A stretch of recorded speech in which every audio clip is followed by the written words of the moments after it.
नमस्कार, स्वागत है आपका बंसल इसकी खास पेशकश आयुष्मान में और मैं हूं आपके साथ अवंतिका श्रीवास्तव। दोस्तों, आज 1 जुलाई है और आज का दिन नेशनल डॉक्टर्स डे के रूप में मनाया जाता है। आज का दिन डॉक्टर्स के सम्मान और काम के लिए कृतज्ञता दिखाने का दिन है।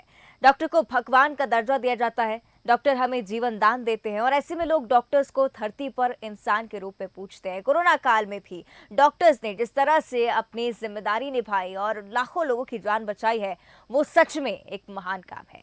इतिहास में भी ऐसे कई डॉक्टर्स हुए हैं जिन्हें इस दिन याद किया जाता है। बंसल न्यूज की तरफ से भी हम देश के सभी डॉक्टर्स को सम्मानित करना चाहते हैं, इसीलिए सम्मान व्यक्त करते हैं आयुष्मान के इस कार्यक्रम के दौरान। और इसी कड़ी में आज हमारे साथ है डॉक्टर अरुण सिंह, जो कि बंसल हॉस्पिटल में गैस्ट्रोएंटरोलॉजी विशेषज्ञ हैं, जिनसे हम आज खाने निकलने की समस्या के बारे में भी जानकारी लेंगे और उनसे भी तमाम समस्याओं का निवारण पूछेंगे। डॉक्टर अरुण, बहुत बहुत स्वागत है आपका बंसल न्यूज पर। साथ ही डॉक्टर्स डे की आपको बहुत सारी शुभकामनाएं। धन्यवाद। चलिए, तो कार्यक्रम के दौरान लगातार हमारे नंबर भी टीवी स्क्रीन पर फ्लैश हो रहे हैं। लगातार आप उन पर कॉल कर सकते हैं और अपना सवाल डॉक्टर अरुण से पूछ सकते हैं।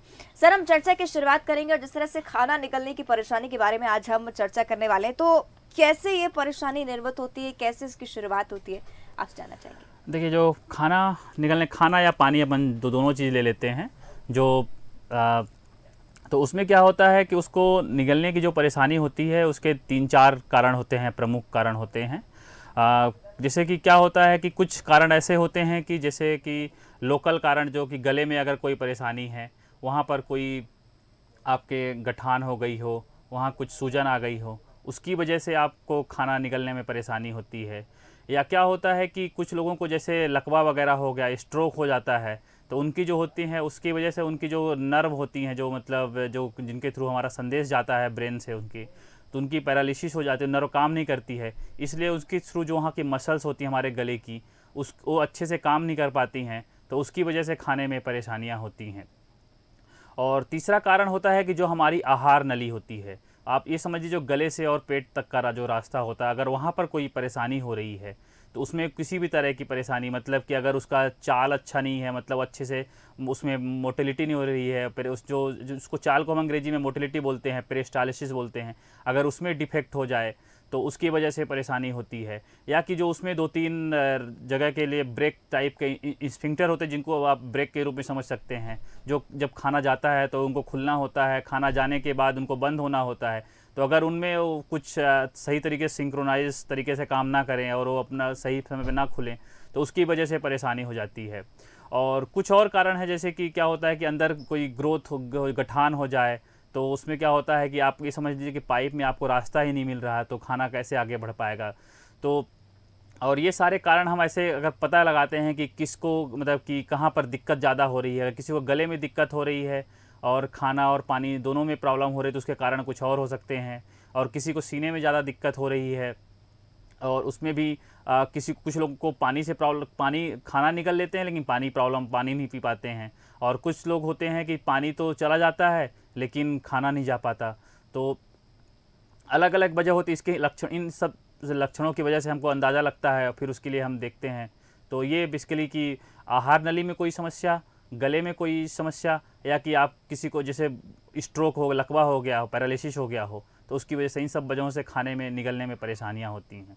तमाम कारण आपने डॉक्टर अरुण बताया। प्रेजेंटली हम इस बारे में भी चर्चा करेंगे, लेकिन सबसे पहले आपसे ये भी जानना चाहेंगे कि ये जो कारण है, ये इंटरनली आपने बताया कोई समस्या अगर हो जाती है तब होते हैं, क्या किसी बीमारी के चलते या एक्सीडेंटल कॉजेज की वजह से भी ऐसा हो सकता है? अब बीमारी तो जैसे आप समझ लीजिए, जैसे स्ट्रोक है किसी को, है तो स्ट्रोक मतलब वही लकवा हो गया जिसके दिमाग का मतलब एक एरिया काम करना बंद कर गया, तो उसकी वजह से दिक्कत हो जाती है। और कोई बीमारी आप समझ लें कि जैसे कुछ लोग को लंग्स का कैंसर होता है, या कि गले के जो कैंसर होते हैं, जैसे इंटरनल बीमारी आप समझते हैं, तो उसकी वजह से भी नर्व जो होती हैं हमारी, जो जिनसे करंट जाता है, जिनसे मतलब संदेश जाता है, उनकी पैरालिसिस हो जाती है, तो उसकी वजह से भी जो हमारी नर्व जो है वो काम नहीं करती, तो उससे हो जाता है। अंदर जैसे है कि अगर कुछ लोग को ये भी देखा गया है कि फेफड़े का भी अगर किसी को कैंसर है, जैसे ब्रोंका जो सांस वाले जो रास्ते हैं उसका है, और वो हमारी आहार नली में आ जाते हैं, तो वहाँ परेशानी करेंगे तो उसकी वजह से भी हो जाएगा। और जैसे आपने एक्सीडेंट का बोला था, एक्सीडेंट अगर उस एरिया में लग गया, अगर कोई नर्व डैमेज हो गई या कि ब्रेन में हो गई, इंजरी हो गई, तो उसकी वजह से भी हो सकता है कि मान लीजिए गले में नुकसान पहुंच गया, कि आपको सीने में किसी के लग गया, तो सीने में डायरेक्ट जो आहार नली इसोफेगस है उसमें प्रॉब्लम आएगी, तो डेफिनेटली प्रॉब्लम तो एक्सीडेंट से भी हो सकता है। एट टाइम्स सर टाइफाइड में कई बार देखा जाता है कि काफ़ी परेशानी होती है खाना निकलने में, और साथ ही अल्सर्स एक मेन रीज़न होते हैं। अल्सर्स यानी कि मुंह के छाले या पेट में अगर छाले हो जाए तो जो डाइजेशन होता है वो तो डिस्टर्ब होता ही है, साथ ही खाना निकलने में इसलिए दिक्कत होती है क्योंकि कई बार गले में भी छाले हो जाते हैं।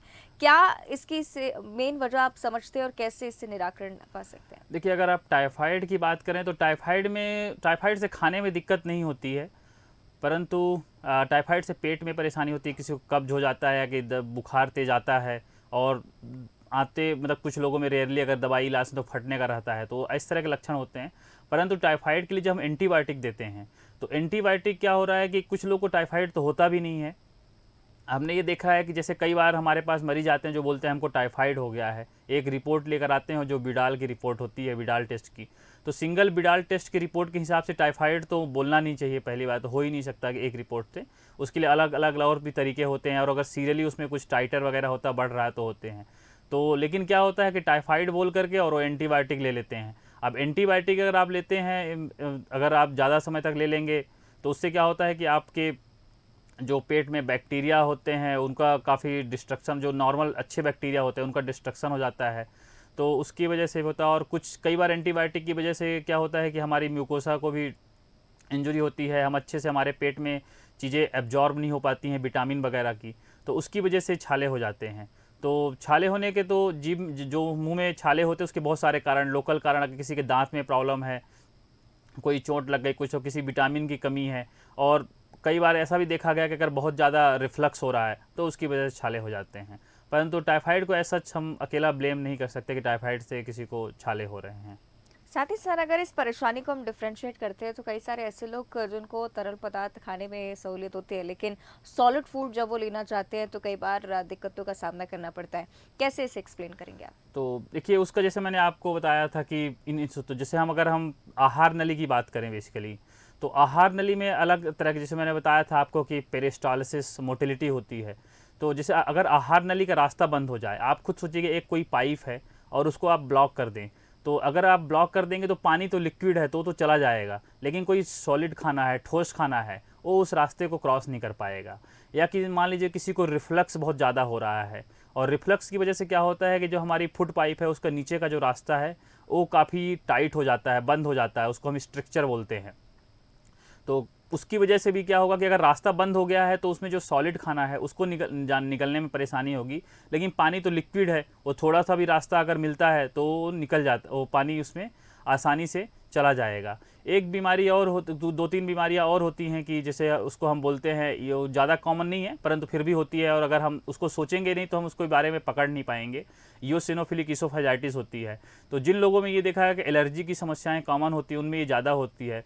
तो ईओसिनोफिलिक इसोफेजाइटिस जो होती है उसमें भी क्या होता है कि रास्ता जो होता है, हमारी आहार नली होती है उसमें सिकुड़न आ जाती है, तो उसकी वजह से क्या होता है कि खाना जो है हमारा हम निकल नहीं पाते हैं और पानी फिर भी चला जाता है। और कुछ कंजनाइटल टाइप की स्ट्रक्चरल एबनॉर्मलिटी होती हैं, और कुछ भी समय के साथ साथ हमारी फुट पाइप में सिकुड़ा जाता है, जैसे हम उनको रिंग बोलते हैं, बेब बोलते हैं। तो जो सब ये सारी परेशानियाँ, इन सब में मतलब क्या होता है कि खाने में परेशानियाँ होती है, लेकिन जो लिक्विड चीज़ है उसको हम निगल पाते हैं। और लेकिन इसके अलावा कुछ बीमारियां ऐसी होती हैं जिनमें क्या होता है कि आपको खाना तो फिर भी चला जाता है लेकिन पानी निगलने में प्रॉब्लम होती है, उनको हम मोटिलिटी डिसऑर्डर बोलते हैं। मोटिलिटी का मतलब ये है कि जैसे मान लीजिए कि जो हमारा शरीर, पूरा जो शरीर बना है उसमें कहीं ना कहीं से कुछ, उसमें पूरी जो आते हैं, जो आहार नली है उसमें एक करंट जाता है और उसके थ्रू उसमें चाल आती है, और जैसे जैसे खाना आगे बढ़ता है तो नीचे का रास्ता खुल जाता है। तो कुछ बीमारियाँ ऐसी होती है कि जो मोटिलिटी इम्पेयर हो जाती है, तो पानी तो ज़्यादा उस मोटिलिटी को कर नहीं पाता है, और लेकिन खाना क्या है, ग्रेविटी की मदद से फिर भी नीचे तक पहुंच जाता है, और नीचे अगर रास्ता खुला हुआ है तो नीचे चला जाता है। तो जैसे मोटिलिटी डिसऑर्डर होते हैं, जिसको हम अंग्रेजी में एक बीमारी होती है अक्लेजिया कार्डिया होती है, दूसरा क्या होता है उसको हम इसोफेजियल स्पाज़्म बोलते, तो ऐसी है। तो इनकी वजह से पानी में परेशानी ज़्यादा होती, खाने में नहीं होती। और जो मैंने पहले बताया उनमें प्रिडोमिनेंटली पानी तो फिर भी लोग ले लेते हैं, लेकिन अगर बहुत सिकुड़न आ जाएगी तो पानी में भी फिर लोगों को प्रॉब्लम होती है। तो इसलिए इनका पहले हमें पता करना भी ज़रूरी होता है। बिल्कुल, यानी कि कारण को डायग्नोस करना सबसे ज़्यादा ज़रूरी है और काफ़ी मुख्य समस्या की हम चर्चा कर रहे हैं। आहार नली में मुश्किल होना, अगर आप भी इस तरह की मुश्किल फेस कर रहे हैं तो लगातार हमारे नंबर टीवी स्क्रीन पर फ्लैश हो रहे हैं। अगर खाना निगलने में आपको भी परेशानी है तो आप कॉल कर सकते हैं नंबर्स पर, अपनी समस्या डॉक्टर अरुण के साथ साझा कर सकते हैं। उसका जवाब डॉक्टर अरुण आपको ज़रूर देंगे। डॉक्टर अरुण, जिस तरह से आपने तमाम कारणों के बारे में विस्तार से हमें बताया क्या क्या परेशानी होती है, इस बारे में भी हमने चर्चा की, लेकिन आमतौर पर बहुत ही कॉमन ये बात हो जाती है कई बार, आहार नली में इसलिए भी दर्द होता है कि कई बार कहते हैं कि बाल चला गया, या काफ़ी कॉमन कॉजेस भी हो सकते हैं। जो समस्या है, इस तरह की जो समस्या है, उनके निदान के लिए ग्रामीण क्षेत्रों में कई सारे टोने टोटके भी किए जाते हैं, क्योंकि ग्रामीण क्षेत्रों में इतनी जागरूकता नहीं होती है। अगर इस तरह की समस्याएं और विकराल रूप ले लेती है, उसके बावजूद लापरवाही बढ़ती जाती है, तो कैसे इसे आगे हैंडल किया जाए? जैसे आपने बाल का बताया तो धोखे से 1-2 बाल जा सकते हैं, लेकिन हमने ऐसे देखा है कि कुछ साइकियाट्रिक कंडीशन होती हैं, जो मतलब कि जो लोग मानसिक रूप से ठीक नहीं होते हैं, तो वो लोग बाल खुद ही मतलब स्वॉलो करते रहते हैं, मतलब लेते रहते हैं, तो उससे हो जाता है। अब जैसे मान लीजिए कि एक्चुअली सही तो ये है कि अगर किसी को भी खाने में परेशानी हो रही तो ज़्यादा देर नहीं करना चाहिए, उसे तुरंत चिकित्सक से संपर्क करना चाहिए। और अगर पॉसिबल हो पाए तो आप जो हम जैसे गैस्ट्रोएंटरोलॉजिस्ट जो हैं, जो पेट के रोग विशेषज्ञ होते हैं, हमेशा उनके पास, और अगर आपको ऊपर गले में प्रॉब्लम हो रही है तो गले में प्रॉब्लम होती है तो वहाँ पर जो नाक कान गला रोग विशेषज्ञ होते हैं, एनटी होते हैं, और गैस्ट्रोएंटरोलॉजिस्ट, दोनों का रोल रहता है। तो आपको तुरंत चिकित्सक से संपर्क करना चाहिए, क्योंकि हमारे पास कुछ ऐसे तरीके होते हैं जिनसे हम इस पता कर लेते हैं। मैंने जैसे अभी हमने 1-2 केस देखे हैं कि मेरे पास एक महिला आई थी जिनको करीब 1.5-2 साल से परेशानी हो रही थी, लेकिन उन्होंने कहीं अच्छे से किसी को नहीं किया, पता नहीं किया, मतलब कहीं गई नहीं, किसी चिकित्सक से मिली नहीं, और उनकी समस्या इतनी हो गई कि जैसे हम इस बीमारी को पकड़ने के लिए हम इंडोस्कोपी करते हैं। सबसे पहला हम इंडोस्कोपी ही करते, देखने के लिए कि कहीं कोई गठान तो नहीं है, कोई रास्ता सिकुड़ा तो नहीं है, या कोई और भी परेशानी। जैसे मान लीजिए अगर कुछ हमको नहीं मिलता तो कई बार हम उसका टुकड़ा लेते हैं, बायोप्सी की जांच करते हैं उसकी वजह से। तो जब हम उनका एंडोस्कोपी हम कर रहे थे उस महिला का, तो उनका हमने देखा कि जस्ट गले के नीचे ही पूरा का पूरा रास्ता बंद हो गया था। तो इतना मतलब अब आगे कुछ भी नहीं जा सकता था। तो इतनी एडवांस बीमारी एक दिन में नहीं होती है, ऐसा होने में करीब 4 महीने। अब उनको 1.5 साल से परेशानी थी, तो पहले थोड़ी सी रही होगी और धीरे धीरे वो काफ़ी ज़्यादा हो गई। और अगर ये देखा गया कि इवन अभी जो हमारे आहार नली के जो कैंसर भी हैं, अभी हमारी टेक्नोलॉजी काफ़ी अच्छी हो गई है, तो अगर आप सही समय पे अगर डॉक्टर से आप मिल लेते हैं और बीमारी पता चल जाती है तो काफ़ी अच्छा, मतलब एडवांस कैंसर भी ठीक हो जाता है। तो इसलिए इनके लिए आपको प्रयास करना चाहिए और तुरंत इलाज के लिए आपको मिलना चाहिए डॉक्टरों से। साथ ही डॉक्टर, एसिडिटी और गैस की समस्या की हम बात करें तो कई बार सीने में जलन महसूस होना और इस तरह की बीमारियां और इस तरह की परेशानियां फेस करनी पड़ती है। क्या इस एसिडिटी में या गैस की प्रॉब्लम में भी आहार नली में आगे दिक्कत आ सकती है? बिल्कुल, आपने बहुत अच्छा सवाल पूछा। अगर जैसे देखिए किसी को एसिडिटी हो रही है, एसिडिटी का मतलब जैसे हम अगर मेडिकल टर्म में बोले, जिसको एसिडिटी बड़ा आम तो रिफ्लक्स की वजह से होता है। मतलब जो आपका जो खाना है, जैसे हमारे आहार नली से हमारा जो स्टमक आमाशय में चला जाता है, तो उसके बाद क्या होना चाहिए कि जो आहार नली का नीचे का रास्ता बंद होना चाहिए और भी खाना आगे बढ़ता रहता है। परंतु कुछ लोगों में वो उसका रास्ते का जो बाहर का एरिया और ढीलापन हो जाता है, तो अच्छे से वो जो स्फिंक्टर है, जो ब्रेक है, वो अच्छे से बंद नहीं हो पाता। तो जो खाना होता है हमारे आमाशय से हमारे आहार नली में आता रहता है रिफ्लक्स, उसके साथ साथ एसिड और दोनों आते रहते हैं। तो अब क्या होता है कि अगर बार बार एसिड आता रहेगा और कंटिन्यूस इंजरी उसको पहुंचाता रहेगा, क्योंकि हमारा जो आहार नली है एसिड को, उसके पास क्षमता नहीं होती कि एसिड का इंजरी को सहन कर सके। तो उससे क्या होता है, वहाँ पर कुछ ऐसे चेंजेस होते हैं और धीरे धीरे वहाँ पर भी सिकुड़न आने लगती है। और वो सिकुड़न, आप ऐसा समझिए, सिकुड़न धीरे धीरे आएगी, रास्ता बंद होने लगेगा, और उसकी वजह से कुछ और भी चीज़ें चेंजेस होती है, जो भविष्य में अगर ऐसे एसिड आता रहेगा बार बार तो कैंसर का भी रूप ले लेता है। तो शुरू में तो लक्षण यही रहेंगे, आपको सीने में जलन हो रही है, आपका खाना मतलब आहार नली में आ रहा है जिससे आपको हो रहा है, लेकिन धीरे धीरे अगर आप ध्यान नहीं देंगे तो आपको हो सकता है जब रास्ता सिकुड़ जाएगा तो पहले खाने में दिक्कत होगी, और फिर बहुत होगा तो और दिक्कत होगी, और अगर नहीं दिया तो बाद में कैंसर की भी होने की संभावना रहती है। डॉक्टर अरुण, कैंसर को लेकर आप बार बार जिक्र कर रहे हैं, हम और विस्तार से जानना चाहेंगे कब ये छोटी सी बीमारी, छोटी सी परेशानी कैंसर में तब्दील हो सकती है? देखिए, कैंसर तो एक तो सबसे प्रमुख कारण है कि जैसे जैसे उम्र बढ़ती है तो उसकी वजह से जो ज़्यादा उम्र के लोग होते हैं उसके लिए ससेप्टिबल होते हैं। लेकिन उसके अलावा और भी कारण, जैसे अभी बीड़ी सिगरेट का स्मोकिंग करना काफ़ी ज़्यादा मात्रा में मतलब लोग करते हैं, तंबाकू, गुटखा, ये सारी चीज़ें हैं, ये सारी चीज़ें कार्सिनोजेनिक होती हैं। इवन जो शराब होता है उसकी वजह से भी परेशानियां होती हैं। और दूसरे जैसे मैंने बताया कि रिफ्लक्स की वजह से, तो अगर किसी को बहुत ज़्यादा लंबे समय से रिफ्लक्स हो रहा है नीचे से और वहाँ इंजरी हो रही है, तो उस कंडीशन में भी लंबे समय तक जी। कैंसर का हो जाता है।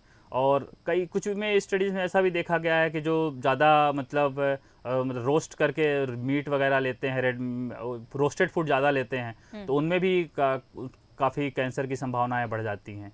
तो आपको हमेशा जितना जो भी इस तरह के आप कंज्यूम कर, जैसे अल्कोहल है, शराब हो गया, स्मोकिंग, बीड़ी सिगरेट स्मोक कर रहे हैं, गुटखा तंबाकू, इन सबको आपको जो भी लोग ले रहे हैं, मतलब मेरा कहने का मतलब है, तो बंद कर देना चाहिए कि काफ़ी कम कर देना चाहिए, तो उससे आप कैंसर से बच सकते हैं। निश्चित ही तमाम कारण और पूरी परेशानी के बारे में विस्तार से हमने डॉक्टर अरुण से जानकारी ली है। सर, अब हम इलाज के पर आते हैं, किस तरह से इलाज इसका हो सकता है और किस तरह की जांचें इसमें की जाती हैं। मेडिकेशन से क्या पूरी तरह से बीमारी ठीक हो जाती है? डिपेंड करता है कि किस वजह से आपको परेशानियां हो रही हैं। तो हर बीमारी को तो मैं नहीं कहूँगा कि मेडिसिन से ठीक हो जाएगी, लेकिन जैसे मान लीजिए कि उसके लिए पहले तो हम जांचों पे आएंगे कि हमें क्या क्या हम यूजुअली करते हैं। तो जैसे आहार नली की वजह से होता है, एक सबसे कॉमन जो होता है एंडोस्कोपी है, बहुत आसान सा है, सिंपल प्रोसीजर है, 3 से 4 मिनट लगते हैं, मुश्किल से कई बार 5 मिनट लगेंगे, और कोई महंगा भी नहीं होता है। तो पहला टेस्ट तो हम ये करते हैं। उसके बाद अगर हमें उससे अगर क्लू मिलता है या नहीं मिलता है, तो कुछ जांचें जैसे मैनोमेट्री बोलते हैं, और किसी को और कोई परेशानी है तो पीएच मेट्री, इस तरह की 2-3 जांचें और करते हैं। जब इंडोस्कोपी करते हैं और हमें कोई गठान मिलता है, कुछ हम जैसे सस्पेक्ट कर, जैसे एओसिनोफिलिक ईसोफेजाइटिस सस्पेक्ट कर रहे हैं, या कोई 1-2 बीमारियाँ और होती हैं, स्ट्रक्चर कुछ और वजह से है, तो हम बायोप्सी लेते हैं वहाँ पर से, और बायोप्सी के हिसाब से हम डिसाइड करते हैं कि इनको क्या बीमारी है। और उसके अलावा जैसे हम बताया कि कुछ बीमारी, जैसे अगर जैसे मान लीजिए किसी को एसिडिटी की वजह से प्रॉब्लम हुई है, वहाँ स्ट्रक्चर बन गया है, तो उसको हम अगर दवाई देते हैं तो कई बार दवाई से ही अकेला ठीक हो जाता है, एकदम पूरा बढ़िया हो जाता है। और अगर दवाई से नहीं हुआ तो हमारे पास कुछ इंस्ट्रूमेंट जिससे हम उसको डायलेट कर सकते हैं, उसको चौड़ा कर देते हैं, हमारे पास तरीके होते हैं। तो उससे कुछ लोग को हमने देखा कि 1-2 बार कर देते हैं तो आराम से उनका होता है, तो किसी कोई परेशानी नहीं होती है। अब जैसे ईओसिनोफिलिक ईसोफेजाइटिस है, तो इसमें क्या ये एक तरह से एलर्जी की ही पार्ट है, मतलब तो ये आहार नली का हो जाता है। तो इसके लिए भी हमारे पास दवाइयाँ हैं, कुछ टैबलेट्स हैं जिसको हम देते हैं, तो उससे कम हो जाता है। अगर लेकिन बहुत ज़्यादा रिफ्रैक्टरी है तो फिर हमको इसमें भी डायलेटेशन, मतलब इसको हमारे पास कुछ इंस्ट्रूमेंट होते हैं जिससे हम चौड़ा कर देते हैं। फिर क्या होता है कि जैसे मैं तो आपको बताया एडवांस में कि जैसे कैंसर टाइप की बीमारी हो गई है, तो कैंसर के लिए तो ऐसे दवाई से नहीं, लेकिन उसके लिए रेडियोथेरेपी है, कीमोथेरेपी, जैसे दवाई को कीमोथेरेपी के मामले में समझ लीजिए, और कई बार सर्जरी की भी मतलब सर्जरी, अगर सर्जरी के थ्रू हम निकाल सकते हैं तो सर्जरी करते हैं। तो डिपेंड करता है कि कैंसर कहाँ का है, ऊपर का है, नीचे का है, तो उसके हिसाब से ये डिसाइड किया जाता है। निश्चित ही डॉक्टर, हम आपसे ये भी जानना चाहेंगे, जिस तरह से पहले भी आपने जिक्र किया है कि रूटीन में काफ़ी बदलाव आया, जिसकी वजह से तमाम ऐसी बीमारियां जो कि हॉन्ट करती रहती हैं। अगर इस बीमारी से हम प्रिकॉशन ले लेते हैं, क्या हम ये मान सकते हैं कि आगे जाकर इस तरह की समस्या हमें नहीं होगी? देखिए, ऐसा किसी भी चीज़ से नहीं कहा जा सकता कि अगर जैसे मान लीजिए कि आप एकदम बिल्कुल, आपको मैं उदाहरण से दूं कि ऐसा नहीं कि एकदम से ख़त्म हो जाएगी, लेकिन अगर कोई इन चीज़ों का सेवन करता है तो उसके होने की संभावना बढ़ जाती है। मैं आपको उदाहरण के रूप में बताऊंगा, जैसे अगर आप रास्ते पे, रोड पे गाड़ी लेके आप जा रहे हैं, तो अगर आप बिल्कुल हेलमेट पहने हुए हैं, सब कुछ पहने हुए हैं, तो भी 100% एकदम धीमी गाड़ी चला रहे हैं, तो भी ऐसा कोई नहीं बोल सकता है कि इस एक्सीडेंट आपका बिल्कुल नहीं होगा, 0% तो नहीं हो सकता है। लेकिन अगर आप गाड़ी बिल्कुल तेज़ तरीके से चला रहे हैं, बिल्कुल किसी को देखे हुए नहीं है और बेतरतीब तरीके से कहीं भी डाल रहे हैं, तो एक्सीडेंट होने की संभावना आपकी बढ़ जाती है। उसी तरह बीमारियों का भी है कि अगर आप इन सब चीज़ों का सेवन करेंगे, जैसे मैं आपको बताऊं कि अगर एक उदाहरण के लिए बताऊं, 100 लोग हैं, अगर स्मोकिंग नहीं कर रहे, अल्कोहल नहीं कर रहे और सब कुछ नहीं कर रहे हैं, तो हो सकता है कि उनमें 100 में से, मतलब उदाहरण के लिए बोलें तो 1 लोग को बीमारी हो। वैसे तो इतना भी नहीं होता, लेकिन उदाहरण के लिए। लेकिन अगर ये सारे सेवन करने लगे, सभी कुछ करने लगे, तो 10 से 20% लोगों को होने की संभावना है। तो अगर आप देखें, एक आदमी की तुलना में 20 लोग को, मतलब 20 गुना संभावना बढ़ जाती है। तो ये कह देना कि जैसे हमारे पास कुछ लोग बोलते हैं कि जैसे लीवर के हमारे पास कुछ मरीज आते हैं, बोलते हैं साहब हम तो शराब भी नहीं पीते, ये भी नहीं किया, वो भी नहीं किया, फिर भी मेरे को लीवर की बीमारी हो गई है। तो इसका मतलब नहीं है कि बीमारी नहीं हो सकती है, लेकिन अगर वही आदमी अगर ये सब सेवन करेगा तो उसकी बीमारी होने की संभावना और ज़्यादा बढ़ जाएगी। तो आप इस चीज़ से समझ सकते हैं। निश्चित ही हम आशा करते हैं आपकी तमाम बातें लोगों को काफ़ी राहत देंगी और उनके काम भी आएंगी। बहुत बहुत धन्यवाद आपका हमारे साथ जुड़ने के लिए। धन्यवाद। चलिए, तो आज हमने खाना निकलने की समस्या के बारे में विस्तार से डॉक्टर अरुण से जानकारी ली है। निश्चित ही आपको भी आपके सभी सवालों के जवाब मिल गए होंगे और बंसल न्यूज़ भी आपसे यही अपील करता है कि अपने स्वास्थ्य को लेकर बिल्कुल भी लापरवाही ना बरतें, स्वस्थ रहें, बने रहें बंसल न्यूज़ के साथ।